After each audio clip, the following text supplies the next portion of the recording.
You're listening to Lighthouse Conversations, brought to you by Lighthouse Haven, a spiritual home for your awakening soul. Lighthouse Conversations is a show where awakening souls gather to be inspired, connected, and enlightened. Spiritual spark plug and host Chelly Canales, that's me, will guide you through the twists and turns of your journey to a safe haven where you are finally free to live your best light. Each episode contains a conversation with a guest who has gone through a spiritual awakening, detailing their unique and life-changing experiences in an intimate and candid way.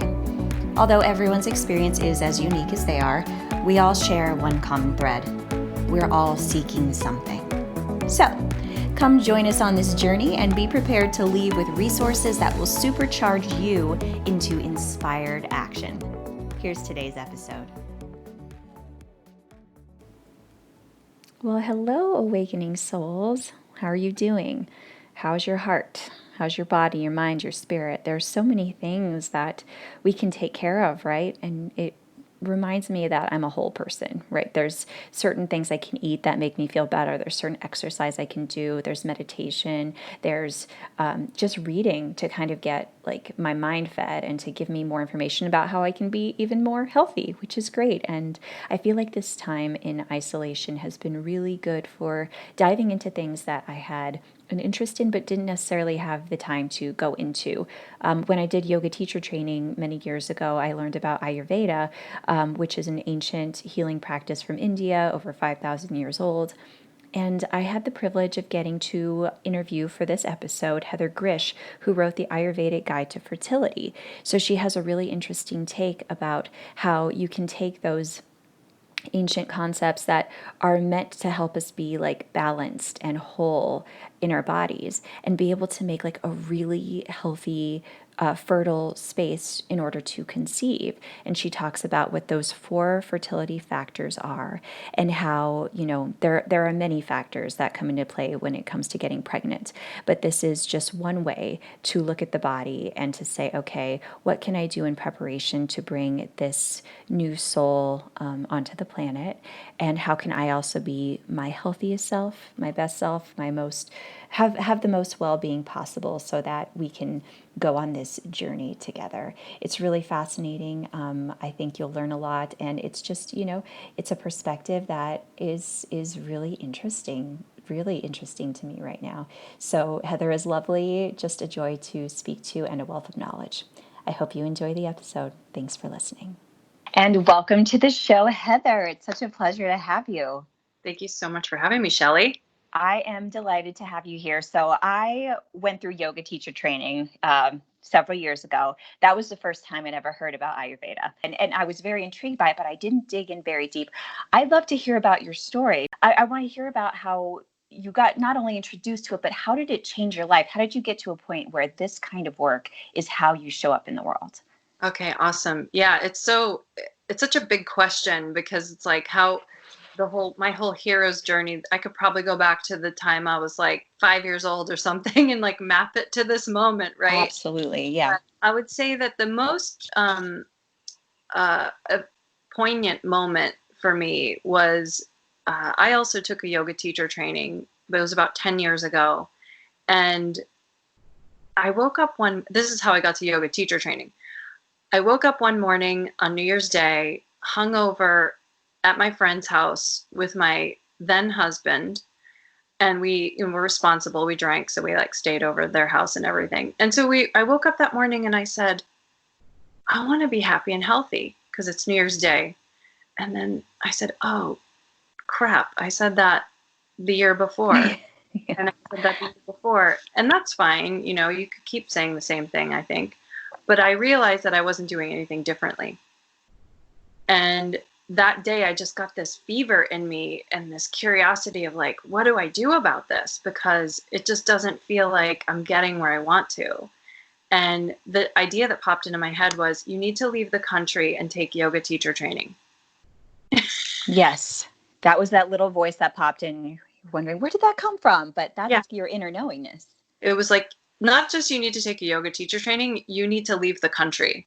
And that was very specific. So I had a job at the time. I went to my boss and I said, hey, what's the maximum amount of time I can take off? And she was like 3 weeks. And so I ended up fudging it so that I could leave for a month and go to Costa Rica and do a yoga teacher training. And that really was the catalyst for a lot of changes in my life, that moment. Now, I did not learn about Ayurveda then. My process is a very slow process. I've never made a lot of changes really super quickly. I'm more of a slow builder. So for me, I did make some changes when I came back. For example, I left my husband, which was interesting because we were trying to get pregnant at the time that I went through that awakening. And I knew something was wrong. I knew something was wrong. I knew it wasn't right. And I really think that that was my call to just step out of it. Something was off. And we were unsuccessful in getting pregnant.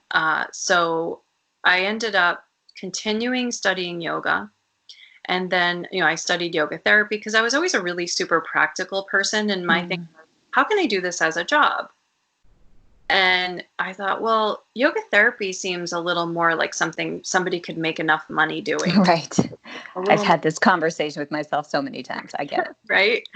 So those were some of the things that happened to me. And so it was in yoga therapy teacher training where I learned about Ayurveda. And I remember the first class where I learned about the doshas. I drove home that night and I said, I need to drive to the beach. Like I was so automatically synced back up with the moon from this one conversation. And I don't know why talking about the doshas did that. Just, I think it sort of awoke in me the big picture of life somehow. Learning about it kind of got me out of this sort of narrow-mindedness that I was in because I was so goal-oriented and so into my career. It was like I was obsessed with it at the time, I remember. And that whet my appetite for Ayurveda. Now, fast forward, I stayed in my corporate job for a long time. I did a really great job. I worked in the health insurance industry. Interesting. Yeah, I led product development for a health insurance company.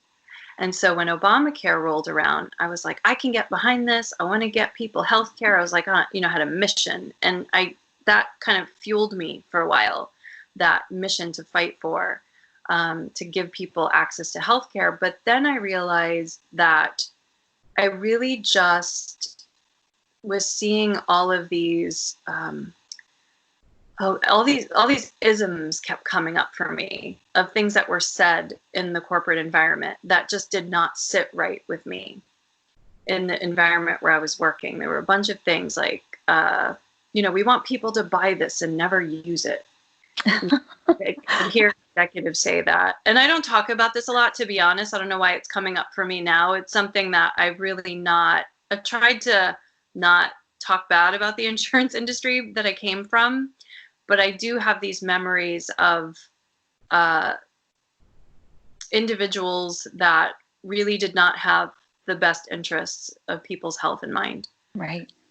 So, in the system that I was in. So I had this fire burning inside me, partially because I was so passionate about this idea of giving people access to healthcare, helping people get healthy. And at the same time, I was starting Ayurveda school. I was starting a master's program. So I ran essentially a full-time career and then went to school at the same time.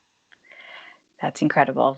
And you know that when you take on that much, you're going to burn out. And so this fire just started burning inside me. Literally, it was like I felt like I was on fire. And what you know about Ayurveda, you probably know that I had a lot of pitta going on at the time.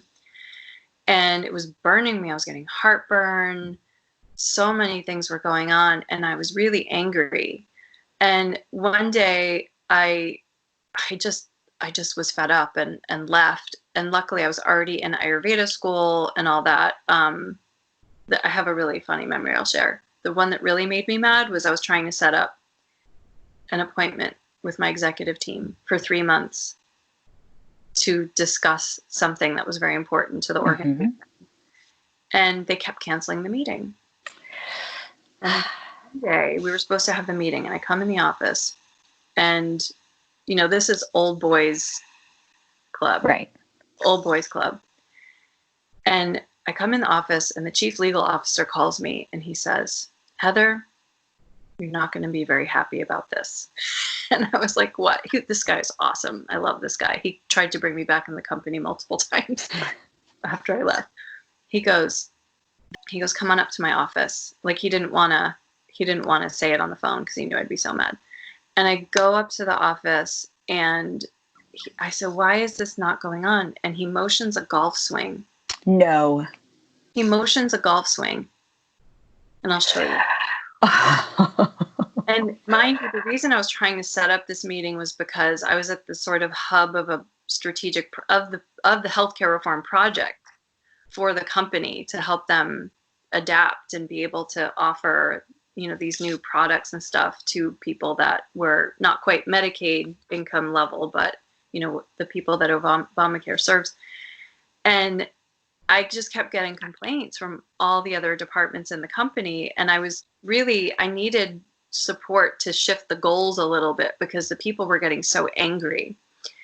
And there was no ear to listen to me. Mm-hmm. There was absolutely no ear to listen to me. And it just, knowing that they were out on the golf course while I was so frustrated championing a project for them, which I felt it was for them. Right. Sort of, and that's the mindset, right? When you're in a corporate structure. And that was my mindset at the time.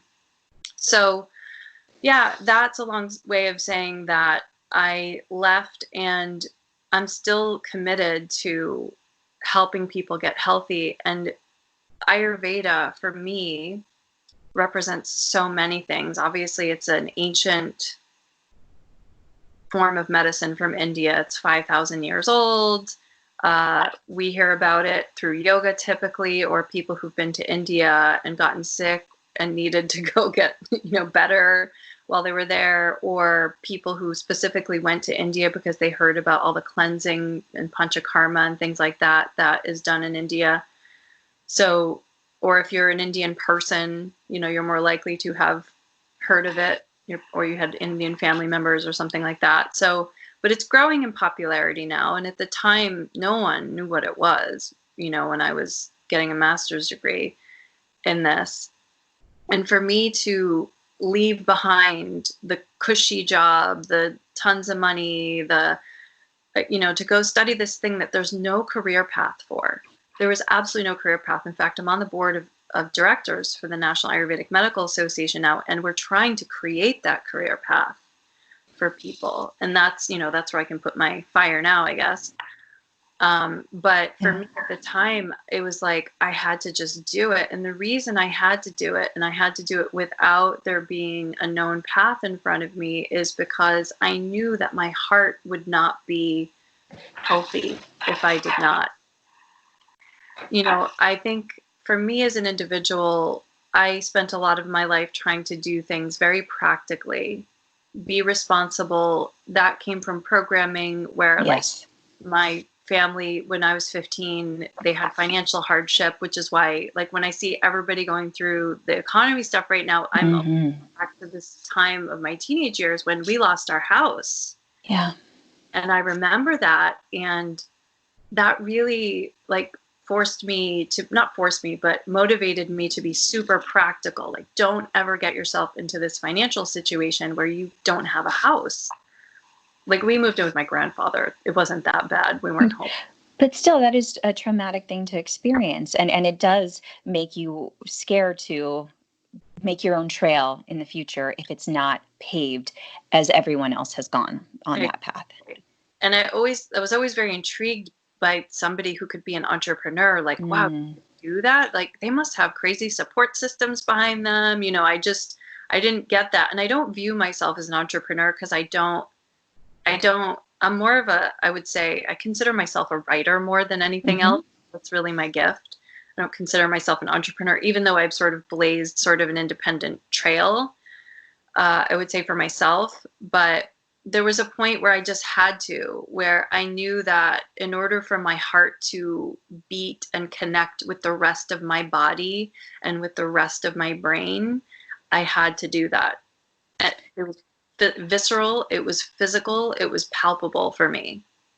What I'm hearing from you is what I'm seeing for the future. You're blazing this path where more and more people are kind of like waking up. It's like little light bulbs. You tell your story, a few other people illuminate. They tell their story, a few other people illuminate, where you realize I cannot live not in alignment, like you said, with my heart, with my intuition. And I think that's what's been wrong with healthcare for so long, is that profits have been what we're worried about, and not the actual whole health of the person. And medicine, Western medicine has so many gifts, but yet it doesn't address the whole person. It doesn't address what are the various elements that can create this. It's not just, I'm going to throw a pill at this because in the textbook it says those symptoms are what is wrong. And I felt very invalidated going to the doctor throughout my life, saying, I know something is wrong. Like, I feel it. My body isn't right. My intuition, like something is up. Well, my tests don't show anything, so you're probably fine. Yeah.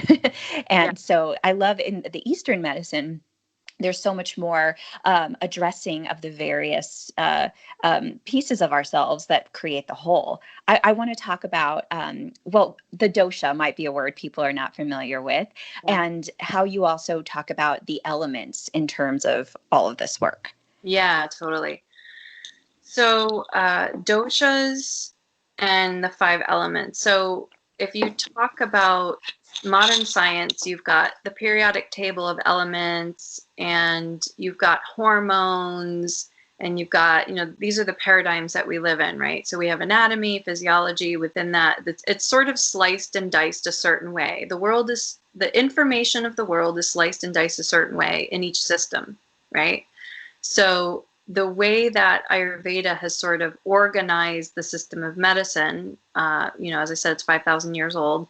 It's more primitive in some ways because it's simpler, because in the elements, there are five of them instead of however many we have on the periodic table of elements. It's not to say that all of those don't exist, but the understanding of five is you can process that differently in your body. It's a little more intuitive, I think, than the details of the periodic table of elements, for example. So we have space, we have air, we have fire, water, and earth. And they're very similar to Chinese medicine, not exactly the same. But the Chinese medicine also uses a 5-element system, a little bit of a different way that they've sliced it. Now, the thing I love about Ayurveda is that they consider space, or ether, if you will, an element. So something that's totally intangible. Right. Like with space right now, you feel the space around you. You have space around you, but you can't see it, you can't touch it, but it's intangible, but it's there. So I love that exists in Ayurveda, and it gives permission for there to be things that are intangible, and it gives a way of understanding the intangible world. Yes, and you don't hear about that much in Western medicine. That's not even a consideration. Yeah, it's a very manifested form. They're great at dealing with health conditions that have manifested. Yes. Very tangible and, later stage disease, I would say. Because we 6-stage disease process in Ayurveda, and we think that our modern medical system really only deals with like stage 4 through 6. So there are mechanisms that we're dealing with that come earlier in the disease process with Ayurveda. And can also help with prevention as well. I mean, not even getting to those points. Exactly, because, we all get out of balance little here and there, right? We have crimes of wisdom, we call them in Ayurveda. You make a crime of your wisdom, we all know, I had too much ice cream last night, or I shouldn't have stayed out in the sun so long, or whatever reason. And then there's also seasonal factors, climate factors, environmental factors. There's the stress of the world. There's mental, emotional stuff that influences our balance as well. But the doshas themselves, they come out of the 5 elements. And so you have 3 doshas, and they represent categories of imbalance in the body. And each body will have sort of a tendency to go out of balance more in one way more than others, or 2 ways, or something like that. But it can vary all the time. I mean, you can have one kind of imbalance and then 2 months from now have another kind of imbalance. You can also have one type of imbalance in one part of your body and another type of imbalance in a different part of your body. And I learned even like your mental way you process things can have a different dosha than the way you're physically processing things. Yeah, exactly. I had no clue. Yeah. So I'll explain what the three doshas are for anybody who wants to geek out on that a little bit, who's listening. The word dosha means that which can go out of balance. So it's this idea that you have these biological humors in your body. Okay, so one is kind of air and space. So gas, air that flows through, cracking, popping of joints, dryness. I think about like if you had a fan blowing on you, what would happen? If a fan was blowing on your skin would get dry, it would start to get rough, you'd get cold, the moisture would all start getting sucked out of your body, things like that. And also the wind, it can agitate, it can sort of like makes you feel alive, actually, but too much of it will make you feel scattered. Like wind could really blow you around. So that's vata energy. Vata means that which moves. And so you want vata energy because you want to be animated. You don't want to be a bump on a log in your life. You don't want to sleep in bed all day, and right. So you want, right. Vata, especially those of us who are doing yoga, right? It's all about understanding how to manage and direct vata through the body. So we want that. Now, certain people, if they get too much of that, they're going to have sleep problems. They're going to get anxiety. They're maybe not going to get their period. They're going to start dealing with issues that are degenerative in nature, joint degeneration, cognitive functioning degeneration, things like that. Aging. As we age, we get more vata. So your skin gets thinner. I'm staying with my in-laws who are 88 and 96 right now, and you bump into something and you get a cut and your skin rips off. So yeah, it's really rough. It's because the body's lost the juice, and that happens as we get older naturally, but we don't want to age too quickly. We don't want to run ourselves into the ground so much and move around so much and lose all that juice so that we age too quickly. And so that would be a person who has too much vata. And a person who would have too much of the second dosha, which is pitta. Pitta is fire and water. And if you have too much pitta, as I had when I was angry in my corporate job, I was doing like a ton of yoga. Like I was doing 2 hours of yoga every day. Every day. Stuff. And I was a very intense person. I was very athletic and things like that. And that kind of intense energy, or eating foods that are very high in citrus or spicy, acidic, things that, are the opposite of the bland diet, that would raise your pitta. So if your pitta starts to get high, you're going to notice the redness in the skin. You're going to notice, it depends on which tissue the pitta is being directed to, where you're going to see that imbalance. But if you might have really super heavy periods, for example, if you have like a high pitta. And commonly what you see with pitta is redness in the skin. It could be just red, or it could be acne, it could be rashes, things like that, or some of the digestive issues associated with pitta would be like looser stools and things like that. But anger, irritability, intensity, these are signs that you've got to watch that fire element. And to balance that, because the great thing about Ayurveda is what's out of balance, then what's on the opposite end of the spectrum.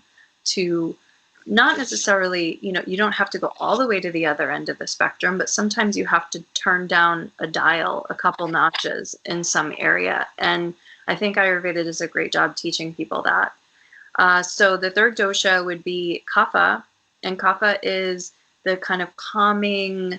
It's the water and the earth elements. So it's the cool, heavy, earthy stuff. Kapha is cloudy in nature, and it's cool. Like Vata, people that have a lot of Vata, they'll be cool, but they can't regulate their temperature very well because they don't have moisture. You know how the ocean makes you hold. Yes. The temperature better. Well, if your body's super dry, which is why old people also have a very difficult time regulating their temperature. because of that lack of moisture. So if you have, Moisture. Mm-hmm. you could get hot really fast and cold really fast. But whereas kapha is cool, it's watery. So it's going to hold, it's going to be cool, not freezing, and it's going to change more slowly. So kapha people are the ones that you want to hug when you need a hug for whatever reason, and they're very sweet. And when there's too much kapha, the temperament will get stubborn. The temperament will get, they're the ones that need the tough love. Pittas and the vatas cannot understand because it would really hurt them to get the same kind of treatment that a kapha would get just to be animated. There's so much to consider here. I think it's incredible. Yeah, it really shows you why we all don't understand each other too. Yeah. Because if your bodies have different densities, your sensory processing is different, your moisture levels are different, the way you perceive the world, just because of the way your body is set up, is different. Regardless of all the, stuff that happened to you growing up that made your mind all weird. Yeah, that's definitely happening. Yeah. So even just the bodies are different makes that challenging. So the kapha person, the body of a kapha person will tend to grow more easily and build because it's a builder. And they have thicker hair, oftentimes thicker skin, thicker muscles, thicker layers of fat, thick something. Something is thick on it, And so you could give a person with high vata, a person with high kapha, a person with high pitta, all the same food, and their bodies will do something completely different with it. Let's just do an example. Okay, so if we're gonna give, let's talk about something spicy. What's something spicy? So like when I eat coconut curry and I'm like, bump up the heat on the Thai spice. Okay, so that's a great example. All right, so the coconut curry, the vata person is gonna like that unless it is too spicy because they're so sensitive. Right? Vata people are typically the most sensitive. Now, the pitta person is the most reactive. They're the most reactive, so they do not want that spice. Their body is going to react to it. Their liver is going to react to it. It's going to try to kick that heat out. They'll see like yellow stuff in their stool. Rashes that start to appear. Exactly, totally. Anything that's like a hot reaction. Pitta people are also the ones that get more allergies. Reactive because the bodies are reactive, and also the autoimmune stuff is pitta because it's that inflammatory response. And then the kapha will react to the kapha will be like, oh my god, I love it, and it just makes me feel alive. It just makes me feel alive. So that's why I love it. And it's, it's a little more complicated than that. That's kind of the pop culture, I would say, explanation of it. It's a lot more complicated than that. But I think that's the best way to kind of start understanding it, is that there are these three sort of categories. Now you can have you have one and you more than one. You can have all three at the same time. And it's complicated. And the way that it happens is, everything converges in your life that makes you, that changes the energy, makes things hot, makes things cool, makes things light, makes things dry, makes things dense, light, mobile or static, things like that. So you could see why this is really super fascinating, and it's very simple. It's simple and intuitive. And I think that for me as a woman, I think that was what was missing in my life as I spent my life trying to learn complicated things and do great in school and, achieving in careers and all the things that an intellectual, educated woman does. I was always missing the simple. And I knew that when I was in my mid-30s, because, the book's about fertility, right? Right. I knew that I needed to really deeply connect with my spirit, with my heart at that time, because I said, oh gosh, am I going to be a mom in this life? Because I'm already 35. I was breaking up with somebody who I didn't think was like going to be my baby daddy. And I was, really curious about it. And I also waited so long, and I heard all the things that happen, the risks of having a child over 35, even though it's so much more common now for women, and the trend is going up, that women are having children later. But I started to pay attention to it more.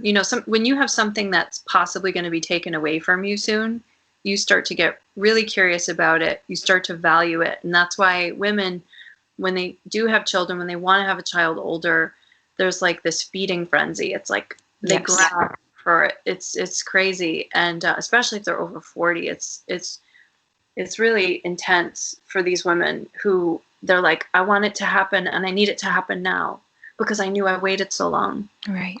It's really intense.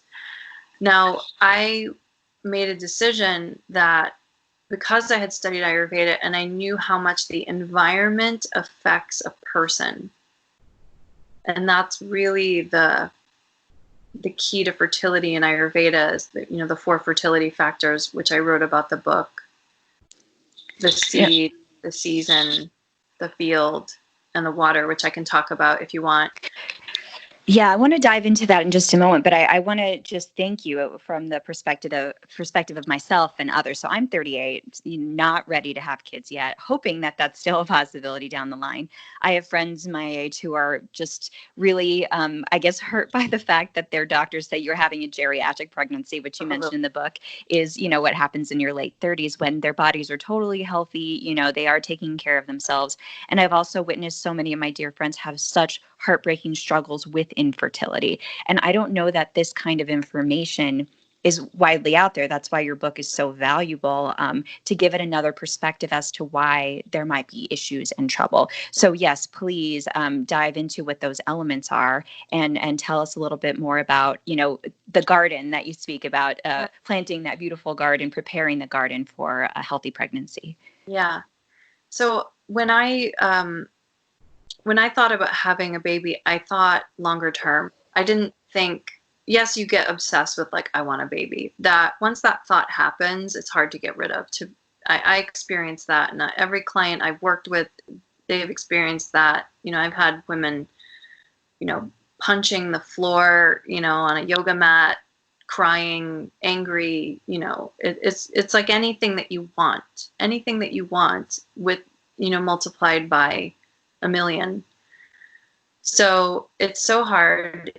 And what I decided though for myself was that I wanted to think longer term, and I wanted to think about how to create a great environment, not just for a baby, but for me to be happy long term.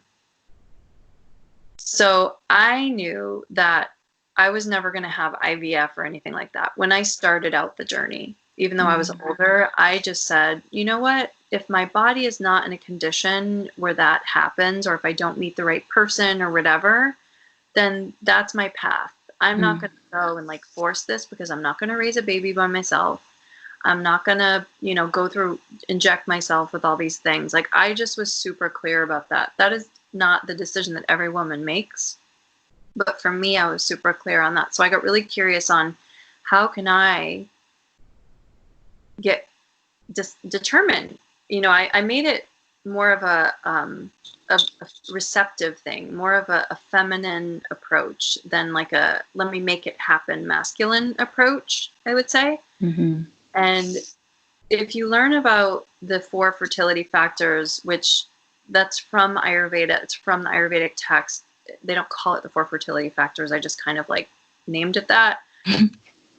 There are 4 components to fertility. So it's just like gardening, and you're essentially planting a garden for a potential soul to be planted in. And the word for uterus, which is the field part of this equation, that's one of the 4 fertility factors. Make sure the field is healthy. The field where the seed gets implanted is the uterus. The word for that in Sanskrit is kshetra, which means the place where a person will take a pilgrimage. Wow. Yeah. Wow. I've never heard that. That's incredible. So it brings in, the spirit to this medicine. It brings in the soul to this. And, you know, you took that journey. I've took that. We're still making that journey, but we entered, right, in that soil. Right. So the field is the soil, that's the uterus, making sure the uterus is healthy. Obviously, that's why it's so important for women to pay attention to their menstrual cycles. And however they do that, if they have an app on their phone, you know, I keep a little log on my phone. I've always have. They didn't have apps when I started doing it, or maybe they did. I just didn't know about it. But there are, you know, apps and things like that now. And then there's so the seed, which is the egg and the sperm. So you have to be healthy. You have to have produced good quality, you know, seeds, which that's, you know, that comes after your body gets made. You know, these seeds, your body will always prioritize itself above its reproductive gifts. You know, the seeds these are like, because they're not you. They're something that you are creating for someone else to use, essentially, right? So but your body does prioritize what it needs first, and that's kind of an after effect. So if you're healthy, then you're going to have great stuff to give to those seeds. And just a side note, I found it fascinating how you were talking about when you're in the womb, you have all of the eggs you'll ever have in your lifetime. Like that's what you come out with is what you have. Is that correct? And men are actually able to create more of their seed as they're alive on the planet. It's so tricky. Yeah. You know, in Ayurveda, there's nothing about that, to be honest. You know, I read through all the ancient texts I could find in the process of writing my book. So modern science has an understanding, and that's what I wrote about in the book, that this is the understanding from modern science, that a woman is given all of the eggs that she could potentially contribute to a baby while she's still in her mother's womb, which means that the grandmother is actually partially the mother of the as well, because she actually, the grandmother, when that woman was in the grandmother's body, that's actually when the germ cells were created. Now, you know, the primordial follicle that is around the oocyte, the egg. So all that is understood to be there for a woman when she's born. And yeah, okay, it says you lose them as you get older and stuff like that. And women get obsessed with all their numbers and how many eggs they get left and all that stuff. And my argument is, in order for someone to really know that, they'd have to slice your ovary open and look inside. There's proxy, you know, there are blood tests and things like that that are used for proxies, right?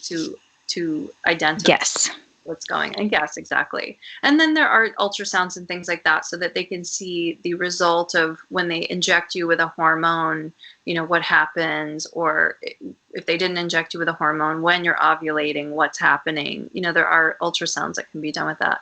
So you can see a manifestation of that process through various medical devices and things like that, and hormonal testing. Now, so that's, you know, one reason that there's a biological clock for women. And I think the other reason is that birth and giving birth is it's the ultimate shift that your body's going to go through. And when you're younger, you are more resilient. Your body is juicier and it bounces back more easily. And, you know, there's the healing process is faster when you're younger. For whatever reason. And the older you get, it's harder to heal and bounce back from, you know, you could say it's a trauma essentially that happens to your body that you have to recover from. Because you go through that is very difficult than your day-to-day is a trauma oftentimes, or it's experienced as a trauma. And then there's also the physical risks that come along with it of, you know, tissues ripping and all that. Yeah. So you want your body to be strong, resilient, juicy, all that stuff. And as you get older, that just changes. Now, everybody ages at different rates, to be honest. You know, like if you have a lot of vata, you're going to age probably more quickly than someone who's high kapha. So if, you know, kapha individuals typically can have babies longer than vata.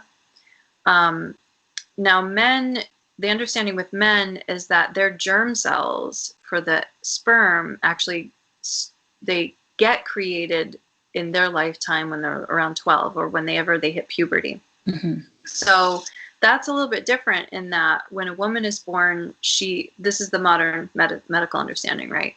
And there's evidence because you can cut open a little baby girl fetus and see what's inside and stuff like Mm-hmm. that. So there's evidence of that. But so it's different for men and women. The experience is totally different. And that's why time is important to women. Every moment that we spend is important when it comes to fertility.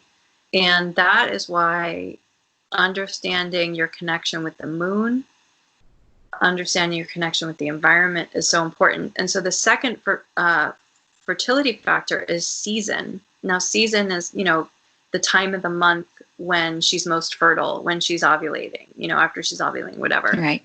And that's the season. That would be the most literal definition of that. But it's also, where's the moon in its cycle? What's happening to the body? Where are you in the calendar? What season is it? Is it winter? Is it summer? Because the bodies change in each season. And the baby's going to be born in a different season than when you first got pregnant. Totally. And it's funny because I was on the podcast with Dr. John Douillard last month, and he asked me, he was like, do you think that there's an ideal time when, people should mate? Because he's been writing some content about that. And I said, I think it really depends on a person, because say you're a person who gets, I think the understanding is that spring, when spring comes out, that's when all the animals the sun comes up and smell the flowers and you get alive or whatever. I think a lot of people have that understanding that maybe spring is a good season. That's actually when I conceived. But if your body is out of balance in some way, and you do have a dosha that's imbalanced, which many of us have, if your kapha is high, your body's super wet. And so if you're in a rainy, wet season, you're only going to get more wet. And if you get more wet, that might actually dilute enzymes, hormones, things like that. So you might actually be healthier in a dry season and more able to conceive in a dry season. That is fascinating. Yeah. So I think that there is no right answer, and it depends on the individual. So season is very important, and you have to know your season.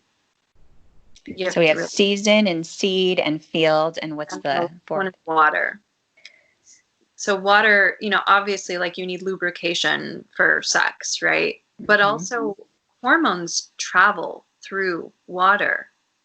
Your water element, the purpose of it is for mixing. So water, if you just have things flying through the air, they don't stick to each other. They can't connect as easily. There needs water to bind, you need water to bind things. And that's love. Water is love. Tell me more about that. Yeah, the hydration, and this is why kapha is why you just want to hug them, because they're more watery and juicy. So, hydration in the body and the hydration practices that we use in Ayurveda, it's not necessarily just about water, it's also about oil. So there's an unctuousness to the body, and that has, you could think about mucus as like the sort of a little thicker and stuff like that. Yeah. And it can be thick or it can be thin. It can come in different forms, right? But that lubrication is what makes it possible for people to endure things that are rough, potentially, damaging to a cell or a tissue. The lubrication actually keeps the love there, so to protect. And that's why when people have, because Ayurveda is all about gut stuff, that's probably what we're known for a lot, helping with digestive issues, because we do a lot of cleansing practices that are using the gut as the route of exit for toxicity in the body. So if your gut lining, whether it's the lining of your stomach, your duodenum and your small intestine, or your large intestine or your small intestine, any of those digestive organs, if the skin of those organs is not slick, is not protected, then your skin becomes vulnerable, can get irritated, can get inflamed. The information cannot the nutrients might not get absorbed because of that inflammation and things like that. And that's why all of these doshas are very important. Air for movement, the blood, the pitta, the heat, the warmth, the blood, to keep the fire of the body going, but also the kapha, the lubrication, the love along with that. And it's funny because I want to relate it to like what's going on in the world right now. Please do. Yeah, it's, we see people express themselves in different ways. We have people who will protest. We have people who will, everybody deals with situations really differently. And it's wonderful that we're all different, because if you have any one kind of energy too much, then it can start to injure a body. So the push pull, I'm talking about body, but I think about society as like one. Yes. Basically, and regardless of what my mind wants to say about it, I think about the flow of energy, I would say, rather than the content that we may all be so sensitive about. Mm-hmm. But the energy pieces and having all these energies is so important for people to contribute in their own way that is natural to them. And that is the same whether you're talking about how to help in the coronavirus, how to ease racial tension, how to, or how to fight for more equality, whatever the thing is, that we always want to have this balancing on different sides so that the whole is still healthy. And I think that's also the case when people are looking at themselves in their lives, and how we do this thing, how we think, okay, I have to do that because that person did that, or the mirror neuron. They help us learn from each other, but they also, if we don't understand our uniqueness and we just sort of believe that we're supposed to be like everybody around us, that really does no one any good, because we each do have different gifts. Our bodies have different densities. People are going to feel different things from us naturally just by being in our mere presence. Right. And you have to know your animal. And that's why when you're thinking about coming back to fertility, it's really hard to know what your potential baby needs. I mean, how can you actually know? I mean, you can make your best guess based on the conditions of your body and what every human needs, but truly you can't know, what does this particular baby need? You really can't. And they're not here yet. Some people feel little spirits following them. Yeah. Like that. I think I felt that. And when they dropped in, like, hey, yeah, exactly. I'm here. So I think that women and men, but I did write my book for women. And I think because they're at the center of this place where someone's going to make the pilgrimage, right? Their body, they're going to share a body with somebody for a while. So I think you have to be really super selfish as a woman and be like, how am I most healthy? What do I need in my environment for the best parts of me to be utilized, brought out, for me to have my body function optimally? It's really, and obviously your thoughts and your emotions influence how your body works and functions, and the quality of your tissues, how they, your behaviors, and how that all ties together to produce your body. Right. So I think women just have to be very super selfish to figure out first what kind of plant they are. Like, we're all different plants. Some people are succulents, some people are ivy, some people are orchids, some people are trees. It's all over the place, right? And you wouldn't raise them all the same way in your garden, of course. Exactly. You wouldn't. So this book is so full of incredible information. I mean, we barely scratched the surface of what you do talk about in this book. Before we tell people how they can get a hold of you and your work and the book, is there anything you want to leave women with, like a message of hope, because you have been able to achieve this for yourself in your late 30s when you had your child? What would you have to say to women who are struggling with fertility right now? I would say, first, the most important thing is that you feel your heart and your heart connection. And regardless of whether or not you even have a child, because this is longer term living, right? I know that my kid's going to grow up. He's 3 now. And I know that at some point he's not going to want to hug me. He's going to be out of the house and his own individual that is not dependent on me in any way. And I still need to be happy then. And I've seen a lot of women go through really bad transitions when that happens. So the most important thing is for you to be happy and healthy and whole as an individual. That is the most important thing. And you wait and you see what gifts you get from the universe. You wait and you see the gifts that are there for you. Words to live by. That is phenomenal. It made me very emotional. It really hit a nerve. So thank you for that. What's the best way for people to learn more about your work, Heather? Well, you can go to my website, which is heathergryzch.com. I want to hug you right now. I would take a hug from you right now. You might have some kapha. I was just thinking that. I'm like, there's definitely some kapha going on. This is my dominant, I believe. Yes, my website is heathergryzch.com. My last name is spelled Grzych, and you can learn about the book there on my website, or you can go right to Barnes and Noble or Amazon or Bookshop if you want to search for it. It's called The Ayurvedic Guide to Fertility. So I know lots of difficult to spell words here, my last name and the title of that book.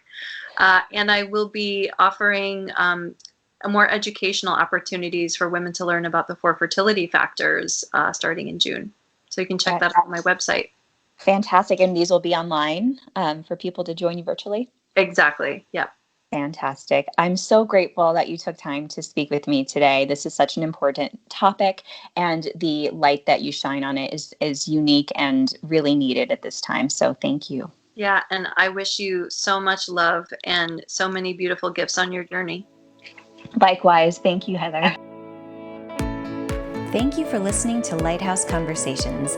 If this show resonates with you, it would mean so much to have you rate, review, and share. Don't forget to follow us at chellycanales.com and on social media.